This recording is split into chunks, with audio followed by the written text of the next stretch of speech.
जय सिया राम मित्रों। जय सद्गुरुदेव परमात्मा की। मित्रों, हमारा सारा जीवन हम विषय भोगों के पीछे लगा देते हैं। सुख प्राप्त करने के लिए एक्सपीरियंसेस इस तरह के प्राप्त करने के लिए हम इतनी दौड़ धाम करते हैं। We cross the continents and we go to distant places to find happiness, satisfaction and pleasure। हम इतने सारे पदार्थों को खरीदते हैं, चीज़ों को खरीदते हैं।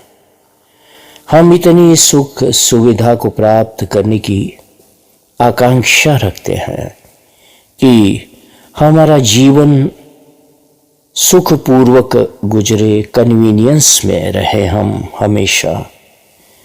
और इसके लिए हम मन की शांति भी खो बैठते हैं।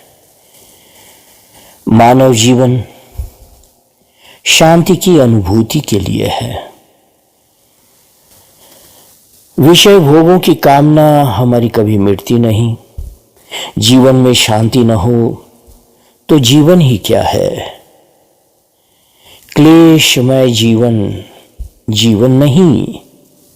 भोगों के लिए हाय हाय करने में जीवन पूरा कर देते हैं, ये बुद्धिमानी नहीं। मनुष्य जीवन स्वार्थ और इंद्रियों की पराधीनता में रहने के लिए नहीं है, परंतु इंद्रियों को अपने वश में करके उनके सदुपयोग से स्वार्थ, मोह और अट्रैक्शंस और अफेक्शंस से ऊपर उठकर शांति, सुख और आनंद की अनुभूति के लिए है। लिप्सा, तृष्णा, वासना आदि आज तक किसी की भी पूर्ण नहीं हुई, न तुम्हारी होगी। हमारे मन को हम सदा कोमल रखें, यही मानवता का सबसे उत्तम आचरण है। इंद्रियों को अपने अधीन रखे, न्याय और नीतिपूर्वक धन कमाया करे, अपने परिवार में प्रेम और निष्ठा रखे, अपने तन मन धन की शक्ति के अनुसार दान करे, किसी का भला करे, सेवा करे, कर्तव्य निष्ठा पक्की रखे और परमार्थ में कभी भी स्वार्थ बुद्धि न रखे। ध्यान रखे कि भोग ही हमें भोग लेते हैं। भोगों की कामना मिटती नहीं। भोग न भुक्ता वयमेव भुक्ता, भोगा न भुक्ता वयमेव भुक्ता।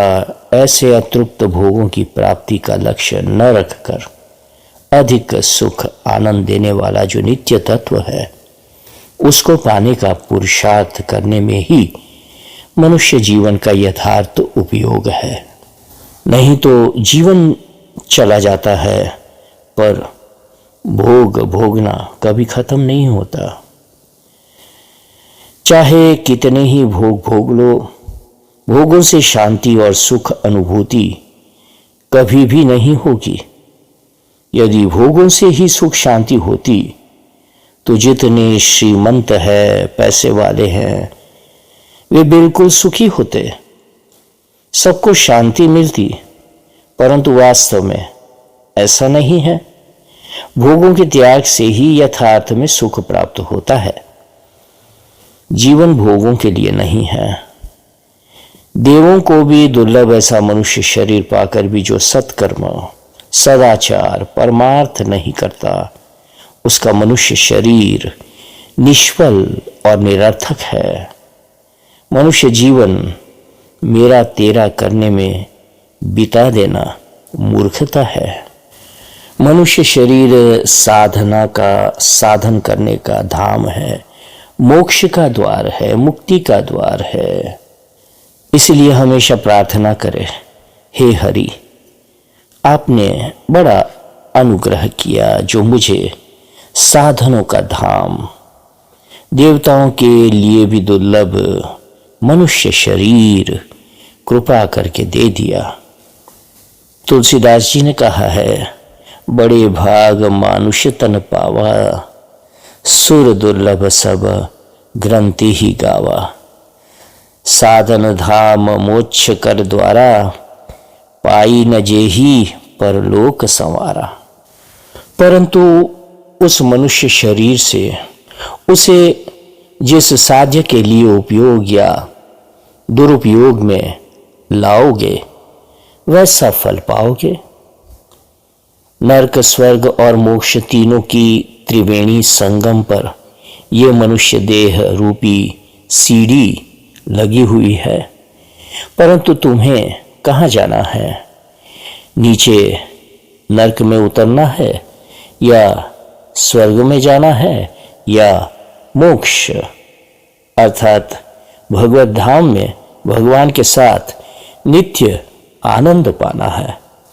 इतनी स्वतंत्रता और किसी योनि में नहीं है। और ये भी याद रखें कि ऐसा कुछ भी नहीं है जिसे दृढ़ संकल्प युक्त पुरुषार्थ करके मनुष्य सिद्ध न कर पाए। स्वार्थ की प्राप्ति कराने वाली थोड़ी सी क्षणभंगुर महत्ता हमें बराबर मान्य है, तो फिर पूरे स्वार्थ से परमार्थ की प्राप्ति कराने वाले अमोघ साधन इस मनुष्य शरीर की महत्ता क्यों नहीं मान्य करना। भौतिक पदार्थों की प्रियता कामनाएं प्रज्वलित करती है। यदि धन बढ़ाने की और उसको संभालने की चेष्टा में ही जीवन बीता जा रहा है, तो जीवन जीना कब शुरू करेंगे? बिस्तर बिछाते बिछाते ही रात पूरी हो जाएगी, तो फिर कब सोओगे?